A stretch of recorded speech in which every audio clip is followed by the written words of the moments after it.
C'est à Montero-Follione, le chantier naval du port des Fossés construit et répare toutes sortes de bateaux. Aujourd'hui, je vous propose de plonger dans le passé à travers une photographie fascinante du début du XXe siècle. Nous nous arrêtons à Montreux-Follione, précisément au port des Fossés. Regardez bien cette image.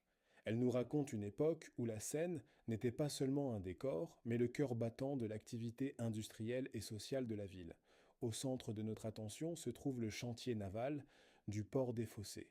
En 1906, ce lieu appartient à messieurs Chion et Cerbon. Imaginez l'effervescence de l'époque.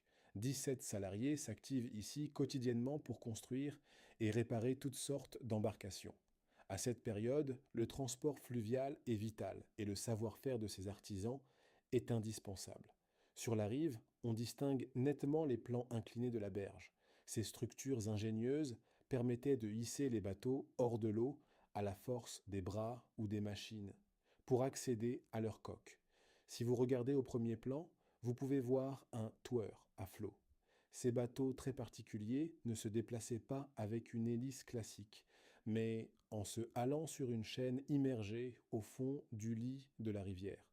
C'était une prouesse technologique de l'époque pour remonter le courant. Sur la droite de la photo, remarquez ces bâtiments bas. Ils témoignent d'une architecture industrielle fonctionnelle qui a aujourd'hui disparu. En effet, ces structures ont été démolies plus tard pour laisser place à des bâtiments de logements collectifs, transformant ainsi le visage du quartier. Mais la vie au port des Fossés ne se résumait pas qu'au travail du bois et du métal. Entre le pont d'Yonne et le port, deux silhouettes emblématiques animaient les berges de la Seine, les bateaux lavoirs. Il y avait d'abord le jeune Alphonse, mis à l'eau en 1874.